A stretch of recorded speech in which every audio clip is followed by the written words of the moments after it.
All right, welcome into another episode of Sports Gambling with Money Line Monaco. Alex Monaco joining you on a Monday. Gonna start ramping up pods a little more on the show, not just do picks. Like at this point in the season, to do a little bit of a recap coming off the weekend, thoughts on our picks, thoughts on the slate, any just things that jumped out, both macro, micro, both betting, both general sports talk. If you do follow my work, I've done a good amount of sports radio and a big fan of it. So I want to talk a little more generally. But of course, we start with the 3-2 against the spread week 11 picks or 2-2-1 against the spread. If you did have an opportunity to cash Giants plus 7.5, that was our only dog on the show. And these under 3-point spreads have proven profitable for us on the program. We were sitting there. I'm going to say Philly minus 2.5 last night. Otherwise, sweat free. Niners minus 2.5 on the road at Arizona. They were laying 9-1 on the money line before you could even settle into your seat at 4:30 Eastern. Of course, Christian McCaffrey goes for 3 touchdowns, none the previous week. Welcome to fantasy. Welcome to prop betting. I digress. But some of those games, we talked about it last week, right? Had a little bit of a first half feel that from a live betting perspective, you were able to jump on. Now, I owe an apology to my colleague, Alan Hahn. We were texting, chatting back and forth. He was trying to talk me out of Chargers minus 3. I'd say that was my only swing and miss and certifiable whiff of the weekend. As you know, we were on Rams minus 3, which was covering the entire game until a sick, brutal backdoor cover. Rams almost lost the game. Vegas knew what they were doing, laying that 3.5 line. He was even up to +4, and you saw it, 2-point victory. Road warriors for the Seahawks continue, but I did kind of cap the game from a generally spot on thought that was Rams are top 3 in turnover differential. Seattle was sitting there in 32 Southwest B between, I believe it was the Bengals and the Giants, I said, and turnovers. And Darnold had 4 picks, and here we are, yada, yada.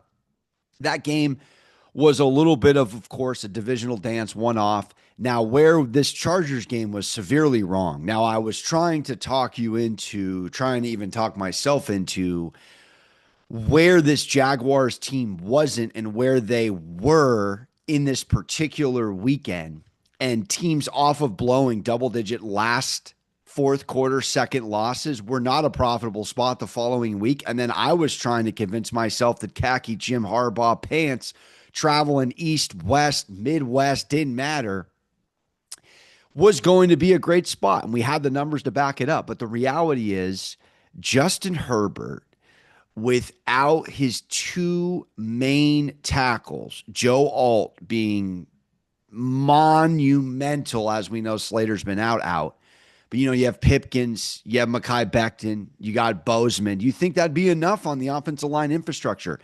This dude was getting thrown around like a rag doll. You want to talk about a game to assess in the first half in the trenches? The Jaguars were all over him.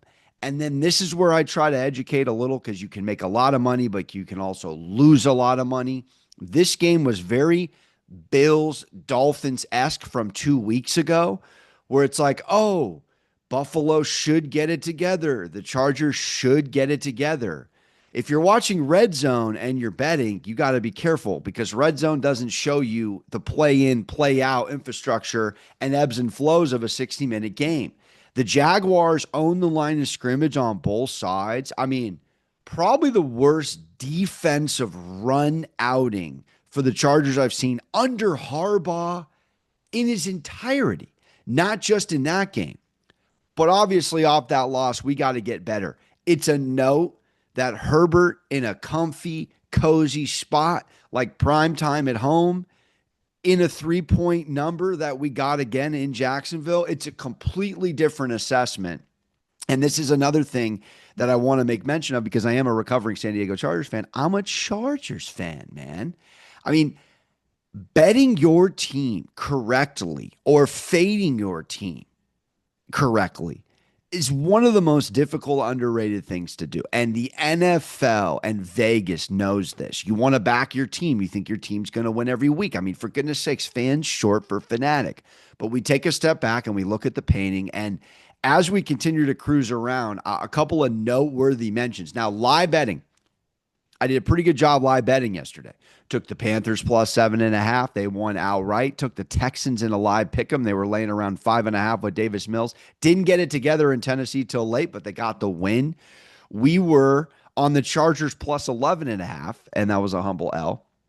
But we also took the Baltimore Ravens on the money line. They were sitting there, 9.5 point favorites on the road in a divisional dance. And home historic divisional dog does pay you out more than it doesn't. Dylan Gabriel goes out. In walks Shedeur Sanders. Now, I'm a big Shedeur Sanders fan. I think he is just a fascinating individual. Obviously, he's a legacy. Obviously, has a ton of attention around him, whether he's on the sidelines or he's playing. Well, he gets, because of a concussion, thrown into the game. And this live line, it didn't move a ton once they knew Shedeur was in the game, but you could have still picked off the Ravens live on the money line, laying either a little bit of juice or almost not at all. I mean, they got even to minus 113 and a straight up pick 'em. That's one of those instances where you do have to pounce. It's not always going to work out in your favor, but just blind resume, if you weren't a fan, and I'm a fan of Shedeur, so it was hard for me to go to the window on it, but I had to do it. Baltimore looked lethargic. They looked lost. Lamar looked visibly frustrated. Harbaugh looked as bad as his brother yesterday. No khaki pants needed. But Kevin Stefanski, and I went viral on Twitter posting this, and I had to post it because it was driving me crazy. And apparently Stefanski doesn't do this to just Shedeur, but I threw this up. It's got almost 3,000 likes. It's got coming up on 500 retweets, quote tweets, whatever the kids call it, 250,000 views. So very much went viral. And I said, please note Kevin Stefanski not even acknowledging Shedeur Sanders in a timeout with a whole game on the line. Get this guy all the way out of Cleveland. And you think about, again, around the league, a Drake May Vrabel pairing, a Sean Payton Bo Nix pairing, even the way Jim Harbaugh talks up Justin Herbert. I mean, he's already sat there on the podium and said he wants plays at his funeral that Herbert has already made to be replayed at his funeral. I mean, think about, in a world of alpha males, how important it is to be gassed up, coached up, especially when you're young in the league. And Drake May was not a household name out of college. Heck, he was recruited down the street from North Carolina, which is a basketball school. You look at Bo Nix. He is the Van Wilder. This dude had 9 lives in college. He could rent a car barely into the league. These guys with Vrabel behind them, with Peyton behind them, even Justin Herbert didn't get it going until late in his Oregon career. It's invaluable. It goes without saying. And to sit there and watch Wedding Crashers rule number 6, drawing attention to yourself in a negative way. Draw attention to yourself, but on your own time. Kevin Stefanski, who thinks because he's got a solid resume and is a relatively good play caller, can just sit there and ignore the intangibles of what it takes to lead men. You sit there with your arms crossed in a one-possession game. Sanders has the ball in Baltimore territory. There's a timeout. They need 5 yards. And you're going to cross your arms, not even look at the kid in the face, and make it all about you because you're upset 5'10" Dylan Gabriel couldn't stay healthy for 60 minutes. When I tell you, when I tweet and it goes viral, get this dude all the way out of Cleveland, I got hair sticking up on my fro. You want to talk about the Costanza opposite of a non-leader of men. Just rewatch that. And why did I go viral? Because other people saw what I saw. I didn't do a normal video where I go pop off and I get a bunch of hits like the AJ Brown PI and the Lions got fleeced Sunday night. This was just a picture, and a picture said 1,000 words. And this is a dude that thinks he's greater than sliced bread. Dude, Kevin Stefanski couldn't lead if his life depended on it. There is a big discretion in the National Football League, again, among leaders, among top, unbelievable athletes, both physically, mentally, psychologically. Big discretion, Jerry, in calling plays and knowing how to call plays and set up scheme and leading. We've seen it time and time again. Josh McDaniels takes his offensive coordinator visor, nice guy, I think, goes to Vegas, gets chewed up and spit out. Why? Because he's a coordinator. When you manage men for a living, it is so much more than the X's and O's. And I marvel and I scratch my fro at watching these owners of NFL teams continue to hire betas, continue to hire Mike McDaniel, to continue to think that these guys in crisis, these guys in moments of 4th and 5 in a hostile AFC North game can sit there and rise to the occasion. It was a picture that said 1,000 words. Now, Cleveland's in a horribly run infrastructure. Andrew Barry should have been gone 1,900 years ago. Kevin Stefanski should have been gone. I mean, this is a team that drafted Baker Mayfield and put him with Freddie Kitchens. I wish I was kidding. It's just fascinating because these are multi-billion-dollar businesses at the end of the day. And if you take a step back and you go, if this wasn't sports, am I going to respect Kevin Stefanski as a manager? Kevin Stefanski is a leader? Dude, this guy, again, couldn't get me to run through a wall if my life depended on it, if his life depended on it. You sit there in a kid's first start. Oh, by the way, it was a start that was unprepared. It was unplanned, excuse me. It was a start no one thought was going to come. No one sat there and goes, Shedeur Sanders is going to play against Deion's old team today. And he did. And yeah, he didn't look great. But he also equaled Dylan Gabriel's 20-plus yard completions in one half of football. He also went against a very quality, finally, second half of the season, or at least this season thus far, Baltimore Ravens defense. Kyle Hamilton makes a sack, does a move. This is the thing. It's worth observing and talking about if you're going to bet on the game. Now, Vrabel, Peyton, Harbaugh, it's not like they all get along, rainbows and sunny skies with their quarterbacks. We've seen Bo Nix have choice words with a Sean Payton. But a wise man once said, tension creates clarity. Stefanski's sitting there like your upset girlfriend on a road trip not talking to you, looking out the window, and you got a long way to go. It's just a fascinating thing we watched. And again, you don't get coach quarterback right in the NFL, you're going nowhere. You are going nowhere. And the Cleveland Browns, doesn't matter. Doesn't matter. As long as they have Kevin Stefanski at head coach, they will never win.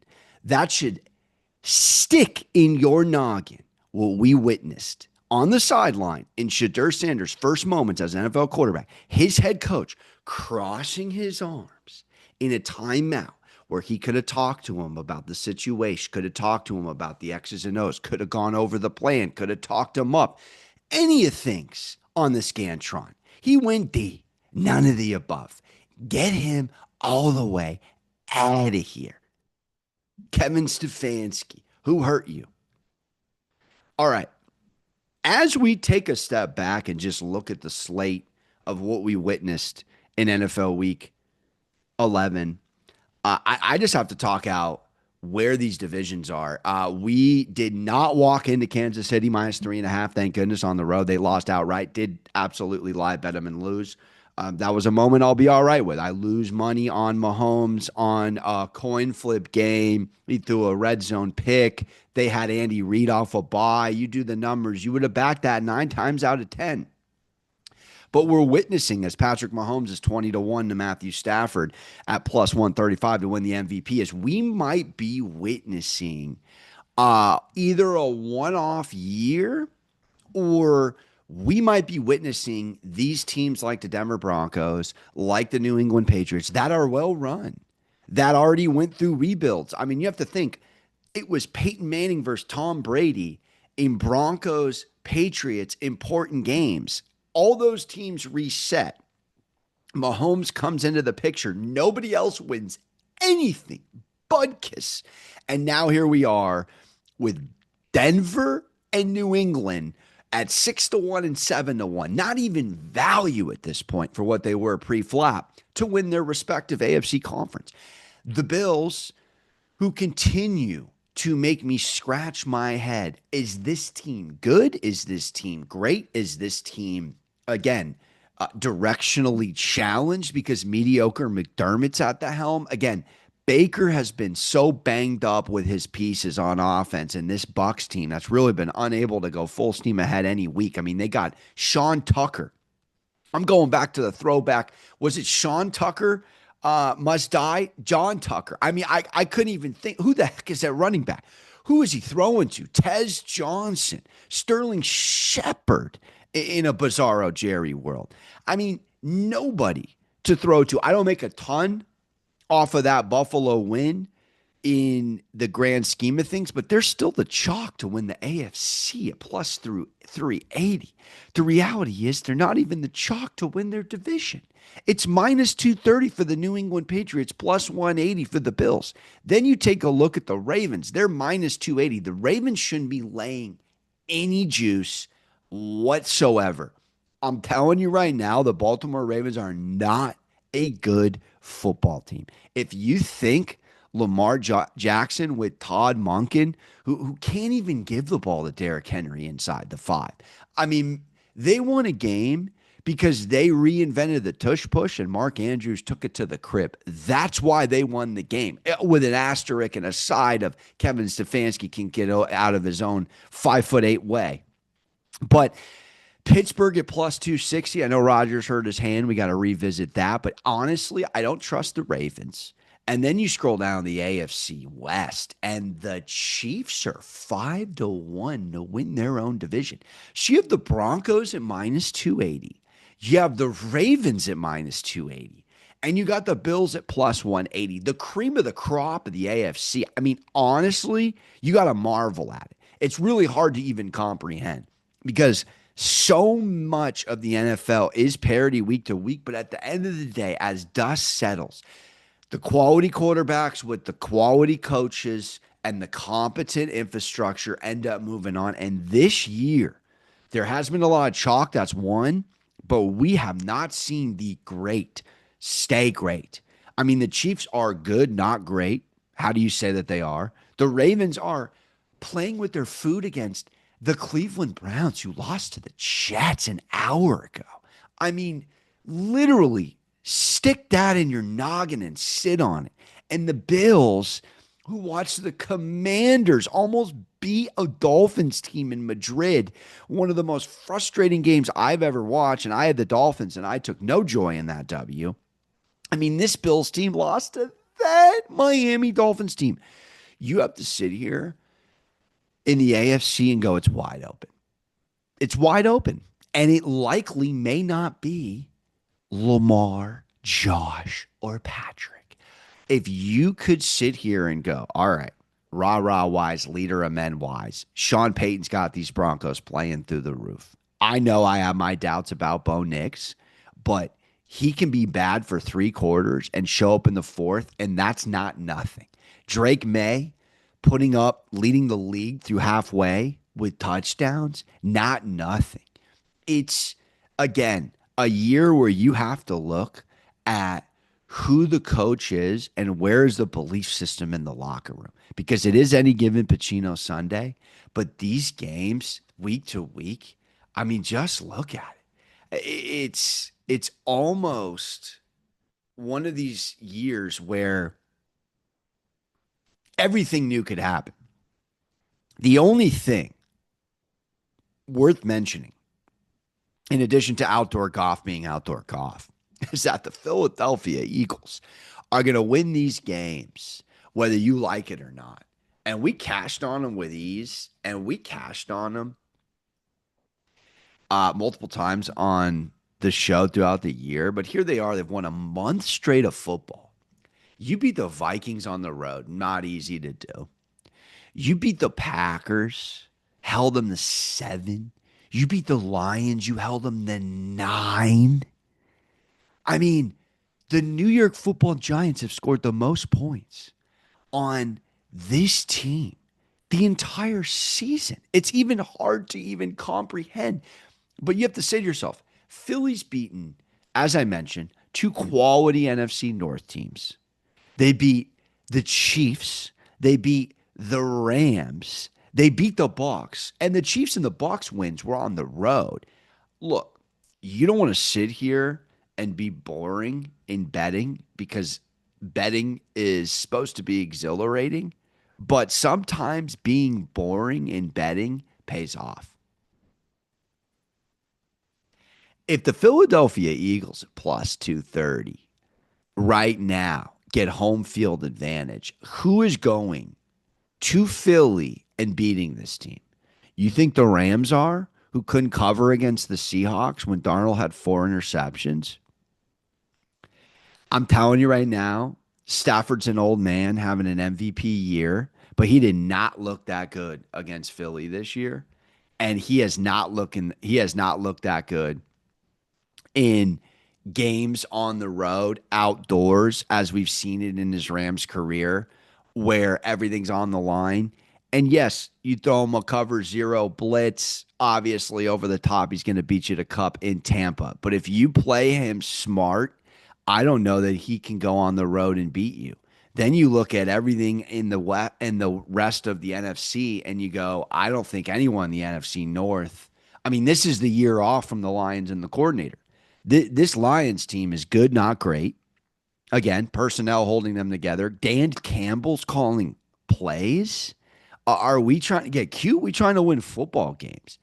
Dan Campbell took over for plays the year after Ben Johnson. The dude had one good drive, and it was a mistake by the Eagles on a crossing route to Jameson Williams. And if it wasn't for Gibbs playing out of his gourd as a pass-catching running back, the Lions wouldn't have had any points yesterday. Not a blemish. You say out loud, Hurts throws for 135, Barkley again doesn't break 90 yards, and you lose the game to Philly. Now you're starting to think this is psychological. Now you're starting to think this is boxing. This is chestnut checkers. I'm telling you right now, Philly may go out, do it again, win, host the NFC, win the NFC, and compete against who wants to step up and dance against this Eagles team.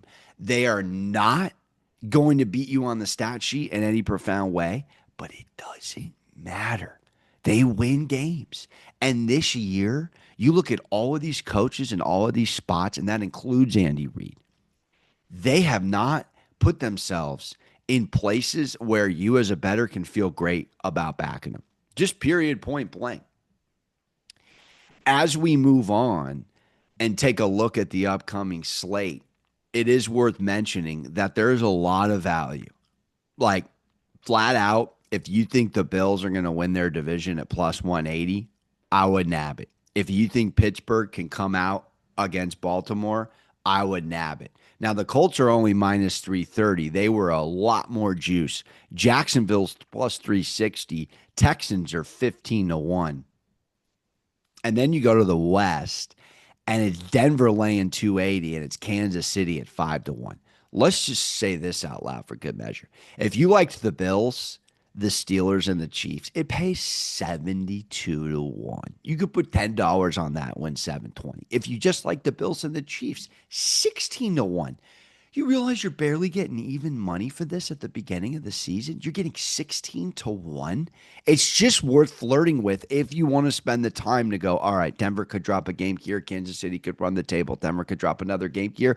Oh, Buffalo and New England, they dance again. When is the timing of that? How is it going to shake out? Oh, Pittsburgh, you know the Bengals are going to play spoiler in that AFC North dance. They're 25 to 1. Burrow's coming back and taking all the prisoners with him. It's just a really interesting board. You look at the NFC. The NFC North is nowhere wrapped up. Now, Philly, obviously, they're minus 20,000. Oh, baby. But you look at the Bucks, they're minus 650 to the Panthers. You got a huge road win in Atlanta. They're still alive in the division at plus 550. I would go Tampa. I would probably go Rams. But Seattle at plus 290 is interesting.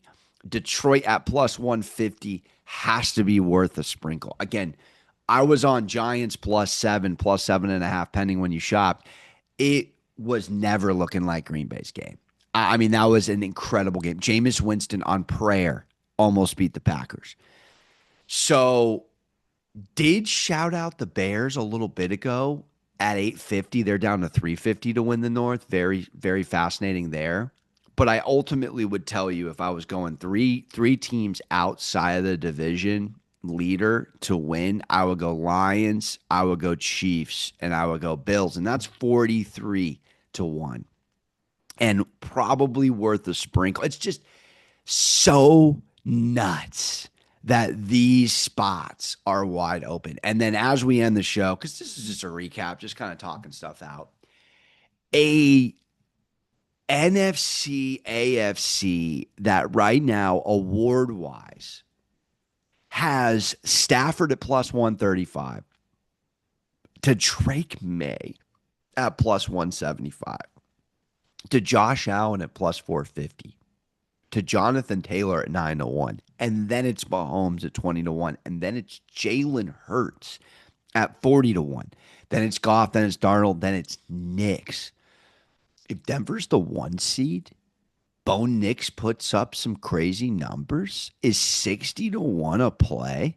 Look, I'm not saying that Denver's going to run the table. I just told you I like the Chiefs, but I'm looking for value. I'm hunting for value. I mean, Sam Darnold at 50 to 1 is interesting. Daniel Jones is down there at 60 to 1. It's going to be a fascinating take. I think it might be one of those, all right, big market arm, big market name, big market team, Matthew Stafford, it's his to lose. But if they fumble the division and they, let's say they lose 3 of their last 4 or go 2-2, and someone like Darnold steals the division, and at the same time, you watch someone like Bo Nix just soar. Just worth keeping an eye on. Not saying I'm going the window on anything just yet. And then as an offense and defensive player of the year shakeout, Myles Garrett's only minus 200. And I know that's putting 200 down to win 100, but this dude had another multi-sack game. I mean, how do you even give it to Micah Parsons or Aiden Hutchinson? I mean, Benito for sure at 12 to 1 worth a sprinkle, maybe if he ends up getting the numbers to compare to Garrett. But Jonathan Taylor at minus 400 and Myles Garrett at minus 200. I don't know how you argue it. I really don't know how you argue it. Then you go rookie of the year. And it's Emeka Ibuka at plus 110, then Jackson Dart at plus 250, then McMillan at plus 430, then it's Tyler Warren. Ibuka's still getting plus money. I mean, Dart might not play the rest of the year. If Dart doesn't play the rest of the year, he's going to be out of it. Is Ibuka worth nabbing? Has it become between 2 NFC South receivers with a side of AFC South, Tyler Warren? I mean, Trevion Henderson at 14 to 1's on the outside looking in. He did have a 3-touchdown outing on Thursday night. It's just a really interesting futures board through 11 work weeks. There's a lot to play for and time to play, and a lot of interesting on the board tickets to punch. I'm going to eventually, because I do go to Jersey to cover the Devils for my job, MSG Networks, Going to be putting together some sort of fun ticket. Futures tickets are always fun.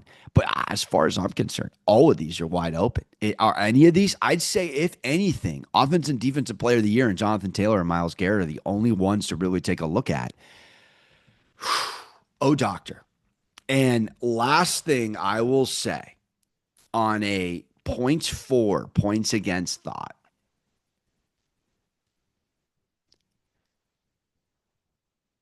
we really don't have anybody that I feel, except for the Indianapolis Colts, that's incredibly convincing in that category. And that's kind of crazy to say. The Colts are 321 points for, 206 points against. No one is even close to that. Just to put that into perspective, anyone even close would be the Patriots and the Bills. They're 292 to 206. The Pats, 292 to 229, the Bills.